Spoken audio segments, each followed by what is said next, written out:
What up? What up? Hey, so today we're talking a little bit of anxiety. Had a blog that went out last week. When I first started this, I really wanted to call these articles or journal entries because I felt like blog was like super cheesy. And then I was looking at my LinkedIn bio. It said writer, creator of Stello Fellow. It's a collection of written and spoken words, yada yada. As I'm reading it, I was like, you gotta be kidding me right now. Like, I'm trying to make blog and podcast sound a lot cooler than it sounds. And then finally, I was like, I'm just gonna give in to this thing and we'll call it a blog and a podcast. So this is me now admitting it's a blog and a podcast. Regardless, did a blog last week about anxiety, had a ton of response on that thing, which is not a surprise. Why? Because people struggle with it, and then we get, I don't know, excited is the wrong word, but we like to engage whenever somebody's talking about it. Hey, like, let's engage here. So just walking through writing that last week, wrote that thing last Thursday and then put it out. I guess it was Friday that it went out. What's interesting is I wrote it and put it out, which you would think maybe that's therapeutic. It wasn't. I had my anxiety like shot through the roof the next 72 hours, let's say, and it just was a very heavy, dark weekend, if we can say that. I guess we can. And when I say we, I mean me, because there's no one here with me right now. I'm officing at home this morning, and I don't even know what I'm trying to get at as I'm looking at this. Like, I'm scrolling through it right now while I'm talking, and I sat down in one session and wrote this thing and went back, read over it and edited it, and at the same time, what am I taking, like the depths of what am I taking out of this thing? Like, I wrote it and started out with, hey, I'm not looking for sympathy, not looking for like what are the things that have helped, X, Y, and Z. Like, probably tried the majority of them. I've done the meds, I've done the therapy, I've done the little booklets, I've done the breathing, I've done the Calm app, I've done the app that it's like, hey, put this in your ear and go to sleep, and maybe like done them all. Spent time in prayer, like had people pray for me. I've never done the anointing thing, but got pretty close. If you have read the book of James at all, regardless, the whole point of writing this HOLEPOINT of writing this was to say, hey, if you're in this boat, I'm in the same boat as well. And then found a picture that, I don't know if you didn't read the thing, phenomenal anxiety picture right there. I don't know if you can see that, but it feels like that sometimes when you're just like, think I'm drowning, but my hand's sticking out. Somebody help. The thing that I have found lately that has been the most beneficial is having an environment to say, hey, like every day, the last 90 days, I thought I was dying today. Like, that's therapeutic, and that helps. A few weeks ago, you don't know, but I'm going to tell you, and then you'll know. A few weeks ago, Ryan and I had dinner with some friends, and we're sitting after eating and just talking about life and everything that's going on, and kids and work and everything. Some friends that we've been close with for a few years now, and like was able to say the sentence like, hey, like the last 90 days, I thought I was dying every single day. And nobody had an answer for that. Nobody had, oh, you need to take this and that goes away. And at the same time, it was one of those, like, it was say the sentence and 5 minutes later, there was a significant drop in the way that I felt. Anxiety for me it literally feels like a heart attack right now. And I don't mean like heavy chest, like sharp pains in the chest. It feels like it's going through my back. Obviously, it's hard to breathe during those times. My hands get hot. This weekend when things were really bad, I had this like burning sensation inside from like my shoulders down to like my fingertips. It was kind of crazy. It kind of feels, it sucks. It's like it's just burning and on fire. It's that whole time, like what's playing through your mind is, okay, like any moment now I'm gonna drop dead, and it's all day long. There are times when it's not as bad. There's times when it elevates, or different things that, like, I'll eat something and it gets worse, I'll drink something and it gets worse, or I'll eat something and it gets better, drink something else, it gets better, do different activities. Sometimes working out helps, sometimes it doesn't. Sometimes a workout makes it worse. If I eat lunch and go work out, it's gonna suck. If I get up at 5 and go to the gym, that day's gonna be better. I don't know why. And those things will shift. Like a year ago, that wasn't true. A year ago, it was the exact opposite.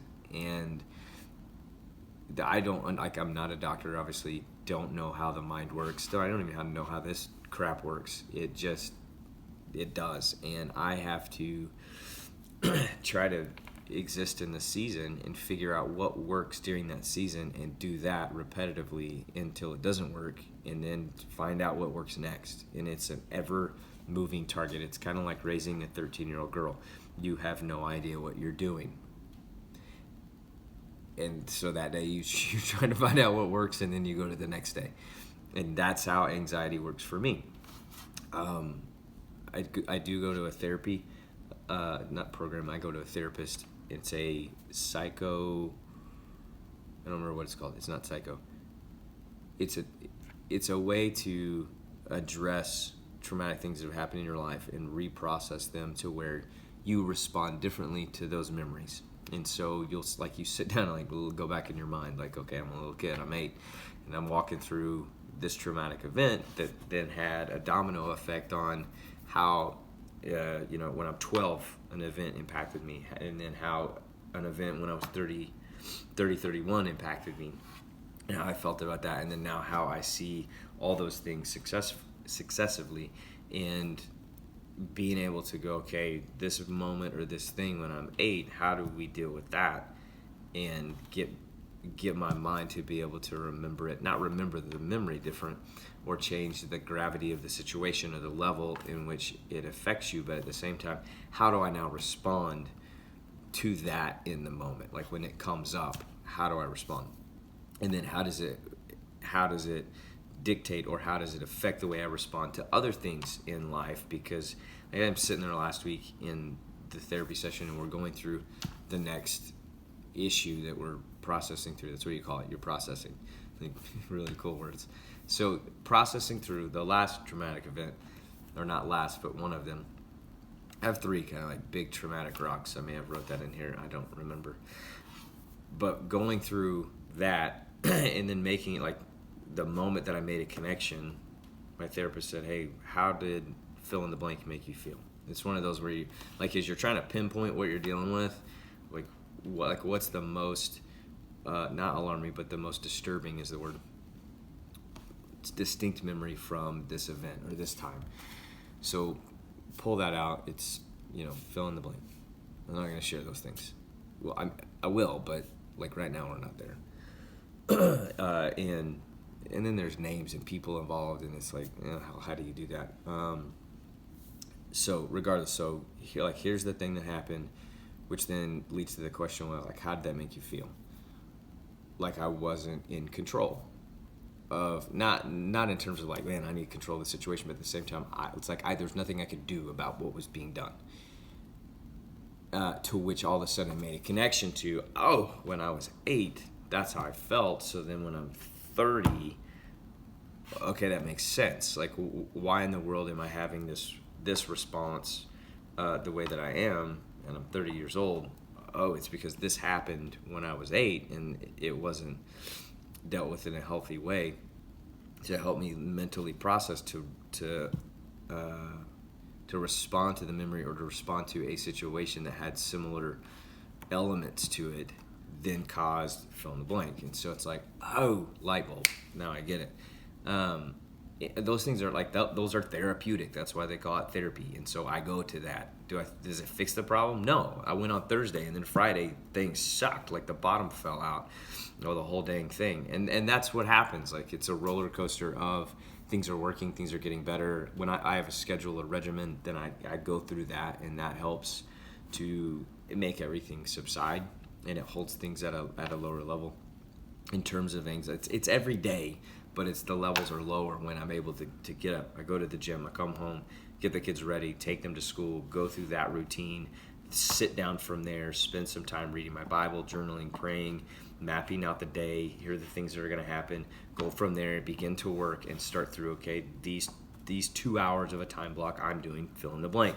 The next hour I'm doing this, and then I'm going to lunch, and I know like what I'm going to eat there, and then I'm filling in these next 2 hour time blocks with X, and then I'm going to football practice, and we're going to go from 4 o'clock to 6:30, and then I'm off the field, and I'm back home for dinner and time with the family, and kids get in bed at X amount of time, or At this time, Ryan and I are going to sit down and whatever we're doing that night, and then I'm going to take another time block and either read or write or just like try to turn everything off, and then I'm going to bed between 10 and 11 to be back up again at 5. And so when I'm able to do that with consistency, all of a sudden things just kind of go, and which is like, it's really weird because I grew up from 0 to 30 with like very much a like surfer mentality. Like if I can live in a tent on the beach and have a surfboard and I really don't care what else is going on, if I can get some push-ups and pull-ups in that day and then go surf,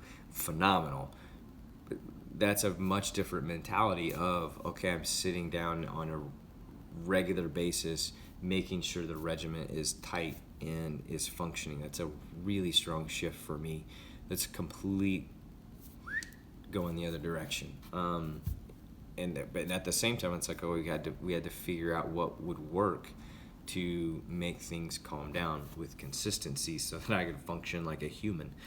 And at the same time, sometimes the bottom falls out of the whole thing, and that sucks because there's no control over it, and then you have to, like, you got to regroup and start over and go again.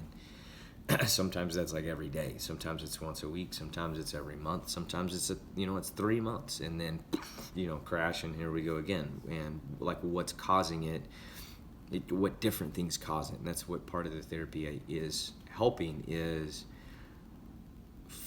pinpointing what are the things that get a hold of you and why, and then how do we process through to change the way you respond to those things that cause then anxiety, and helping to lower the amount of times that happens. So, and at the same time, I said this in here, first 30 years, yeah, some traumatic things happen, and at the same time, like, stress just really wasn't, like, it didn't happen.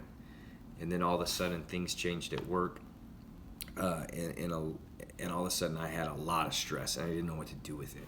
And not only did I not know what to do with it, I was pretty unhealthy as a human being in terms of I struggled with porn on a level for about 8 years. I say it's 8 years. It's like the first 10 years Ryan and I were married. It wasn't all the time. It wasn't like a daily thing always for a decade. It was, I say 8 years because collectively there's probably 8 years worth of material inside a decade bracket. And there are different depths and levels of what that looked like. And like the first year of like, oh sheesh, I just found something that really didn't know how it worked, and now I'm drowning in it. It's kind of the deepest it was. And then getting some help, like sharing it with a couple people, and then trying to find some help in ways to begin to find freedom from. I'm addicted to porn, and how does that work? But then at the same time, not handling it the way that you're supposed to handle sin from a scriptural standpoint, in terms of like 1 John 1:9, confessing that to Jesus, James 5:16, I'm confessing that to others, and then Matthew 5, like if I realize I've offended anybody, that I need to go make that right. Missing two of those pieces on a grander scale of who's the appropriate person to talk to, ask forgiveness for, and then move forward and continue to confess those things as they happen.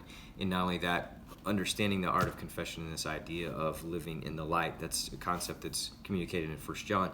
And the idea of like, I'm taking my sin and I'm putting it to where it's visible so I can actually see, oh, that's a mess right there. And then dealing with it the way I'm supposed to in terms of confession, prayer, and finding healing. And that being a practice and not a one-time thing, but something you do over and over and over and over and over again. Something that I didn't do, and so had never talked to Ryan. It was after 10 years of being married that I actually talked to Ryan about it. Again, it looked different for that 10-year period of time that, let's say collectively 8, I was really struggling on some level. At the same time, it was something that I'm hiding that then impacted me on a pretty deep level in terms of life got real stressful and I was real unhealthy and I didn't know how to deal with it, which led to daily migraines. I had 2.5 years of daily migraines. When I say daily, I mean every day. Neurologist was like, no, I think it's actually the same headache for 2.5 years.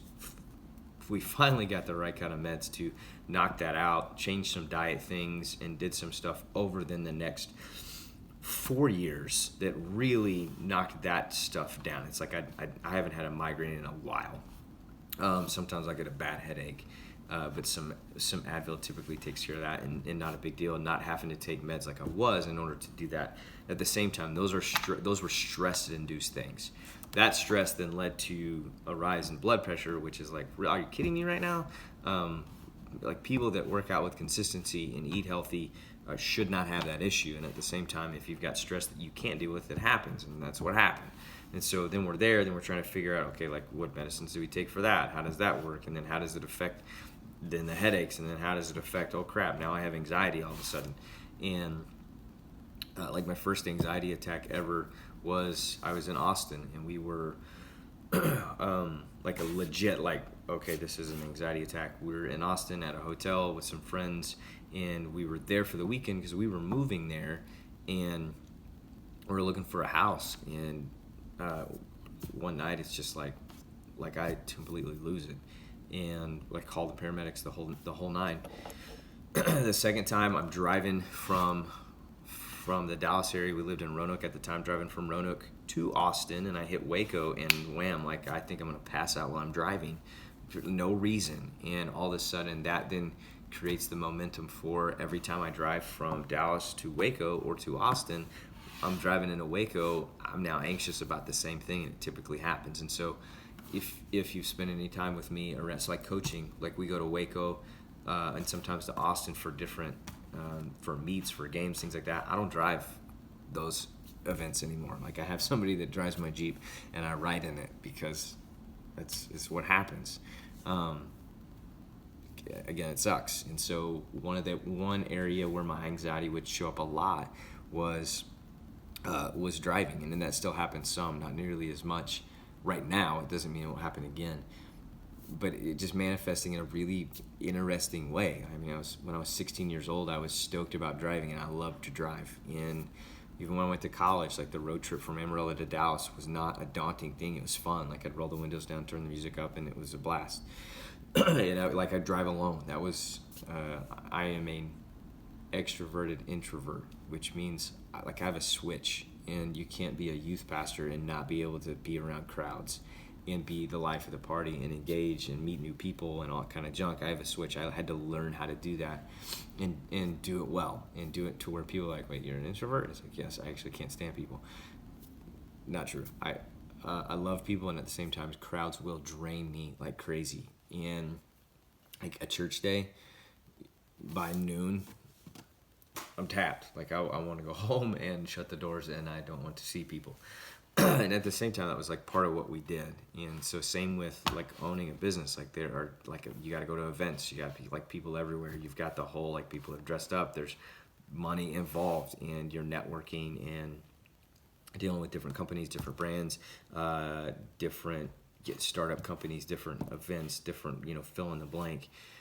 And you have to be on for those things. And so something I had to learn how to do, and then learn how to enjoy doing it, and enjoy like meeting new people and being around folks and that kind of stuff, and networking, building relationships. All of those things though cause a heightened anxiety. Why? I don't know. Those places don't feel safe to me, and so I have to learn how to navigate, exist in the system, use the tools that I've been given or taught or practiced or found that worked in order to deal with and like survive those events that you have to be a part of. And so regardless, I don't know how I got on that topic. I think it was driving. I used to drive alone, and it was like that was a happy place. Like that was an easy place. So now during therapy, when you're dealing with there are two things that we get like picture wise that we put together. One is like whatever issue you're dealing with or memory you're processing, I have a mental black bucket that's like a big steel bucket that I like stick the memory in, put the thing on, and then I have to hammer the lid back on. Why? Because I'm not going to take it out and think about it during the week. Why? Because it's anxiety, because it's stress. I can get a headache from it, so don't think about it. And so literally I mentally put that thing in a bucket. My parents have a barn in their backyard, and so I'll mentally drive into their backyard in a 1985 Chevy Silverado. The inside's done and it's super clean. The outside's still kind of it's not rusted, but it's kind of like it's in process of being painted. It's got some nice fat tires on the front and the back. It's not lowered, but it's just got some decent tread on it, some nice exhaust. We're running a 305 in there. If you don't know what that means, it's okay. That's the engine. It's got straight pipes coming out, big O tips, and it's just, man, the thing will roar. Those are mental, and so so I mentally get in a happy spot, and I drive to my parents' house in my mind, which helps to calm things down as we're processing stuff. And then as we're coming out of it, okay, I need to put this stuff away. That literally is where I go. I get in the truck and I drive mentally, take the bucket and get out and like hoist it up, put it in the back corner, up on the deck part, and then shut the barn, lock it, and then drive back home. Thanks, Dad. Your barn makes my therapy session every week. It's like things like that you're having to learn to practice regularly to put that stuff away. Like, that's not a concept that I would have thought when I'm 30. Like, oh, I need to mentally find a happy place and then put the bad things in a bucket and go put it away until we deal with it again later. But that's a tool that I've learned. Different breathing exercises are good. There's one that you are breathing, you're focusing on your breath going like to your stomach, and at the same time you're mentally watching it as the air like goes through your heart, and it's like things are calming down. It's a exercise that they teach. I didn't know this, or at least what I've heard. They teach professional pitchers and snipers in order to calm down in the moment when things are super intense. And I started practicing this when I first learned this tool. I was coaching my son's 8U baseball team, which was still coach pitch. And so I was having to pitch, which I'm highly competitive in sports, which is bad if you're coaching an 8-year-old team because two reasons. One, there's nothing you can do about the game at all, period. Like you're watching your kid and you want your kid to be successful, and there literally is physically nothing you can do to help that. Yes, you can have, like during practice, you can rep things out, and is it better to get 100,000 reps at a ground ball or 1,000? It's 100,000, so who's going to hit them? Well, it's going to be me. And so I understand that. I get that concept. I understand the concept of reps and repetition and helping a kid understand at the age of 8 what it is you're saying, being able to communicate, get on their level, all that kind of junk. I get it. I don't need your coaching tips today. However, there's nothing you can do while the game's happening. Like the hay's in the barn, you're done. And so you're just watching it happen. You're not going to coach a kid up while he's at bat. However, if you're pitching, you have to put it in the right spot for the kid to hit it. That can be stressful. Why? Because you got parents. You got, like, if you've been to youth sports at all, one, it's a money-making machine, and number two, parents are insane. Right? Like crazy wagon insane. And you're having to deal with that while you're throwing the ball. And so it's not anywhere close to the level of being a professional athlete in a stadium full of 90,000 people screaming at you because you're in an away stadium or an away game. And at the same time, there's still an intensity of, like, I got to calm down while I throw this pitch because I want to punch that guy in the face. And so, you can't do that. And then two, okay, how do I make sure I throw a strike still to an 8-year-old that can hit it? And so I started using this, and it's one of those things. I found myself physically smiling before pitches because as you're going through this and you're breathing, you're also sticking your mind in a place that it's physically happy. And so it changes. I'm stressed out and I'm angry right now and I want to hit that guy, to I'm calm and I'm able to breathe and I'm smiling while I'm pitching. And my son's like, what are you smiling at right now? So regardless, like things like that I have learned, here is what helps me. There are other people that find other things. There's like different tapping exercises. I'm not going to go through them. A bunch of different exercises or tools that you can use that can help. And so I use the ones that have helped me. And I've tried other ones, tried all kinds of stuff. And the ones that help the best, those are the ones I tend to try to work on and try to and it's one of those, it's like, hey, am I going to focus on what I'm bad at or what I'm good at?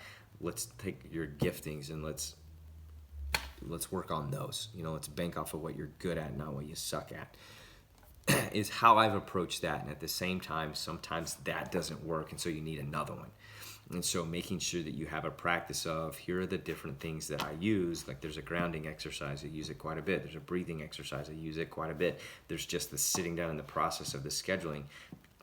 If things are off, I need to start using that again and practicing that. If I haven't been to therapy in 6 months and things are going crazy, probably ought to go back. Why? Because it helps, and it's one of those that helps ground and keep a hold of everything. So a few things I've learned over the last 8 years. I think one of the biggest things is that there's nothing that's going to fix it. There's not a switch, there's not a pill, there's nothing that's going to change and go, I now think and feel the way I did when I was 30. I think that's gone, at least from what I understand and people that I've talked to and my own experience. Like it's probably going to change. It's going to be different. There's going to be a different feeling, a different sensation. Like my arms used to not burn. That was new. And I'm sure I'll feel that again. And I used to get dizzy and feel like I was going to pass out all the time. It doesn't happen a whole lot anymore. That may come back. I don't have the headaches like I did.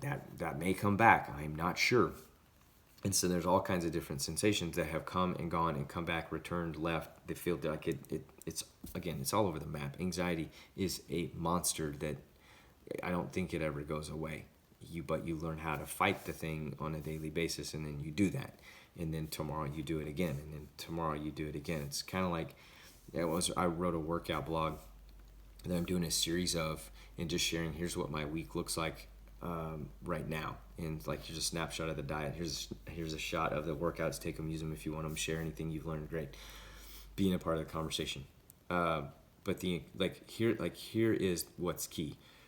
I'm going to work out today, and then I'm going to work out tomorrow. And then I'm going to eat healthy. And it's different for everybody, but at the same time, that's it. Like today I'm going to do this, and then tomorrow I'm going to do it again.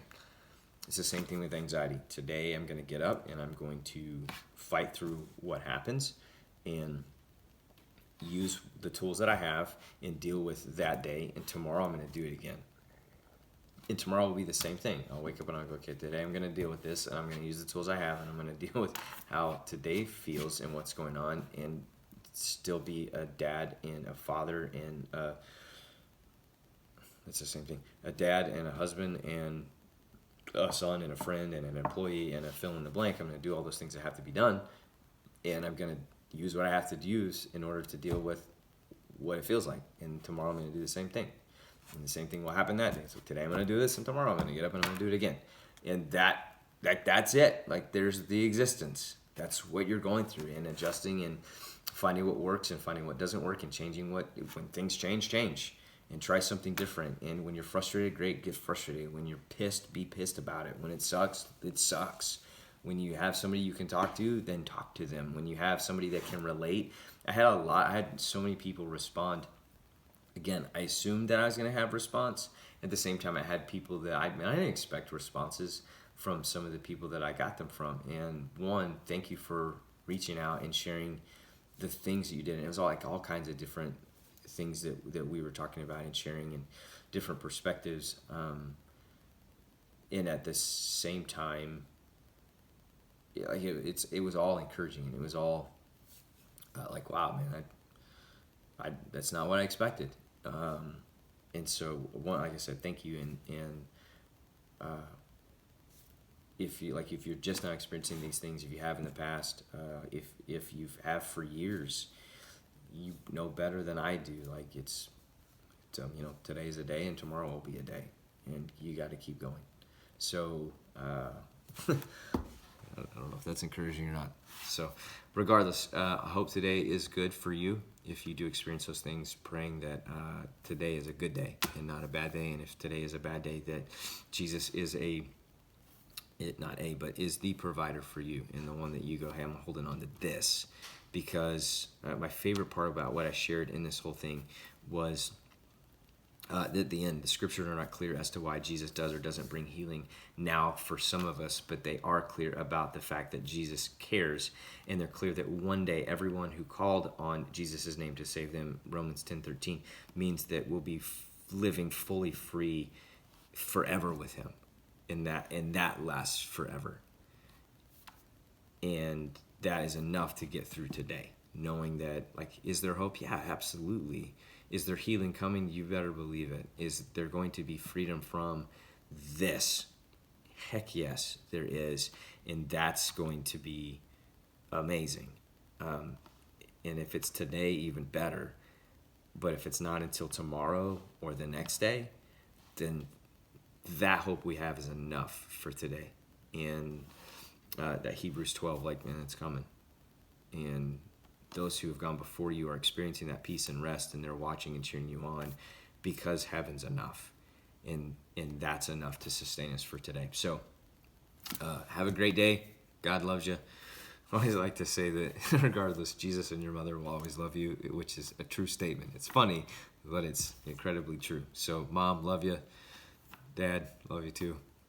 Have a great day. Thanks for watching, and we will see you again on the Stello Fellow podcast. Not spoken words. I mean, it is spoken words, but the cool factor is now gone, and it's just a podcast. See ya.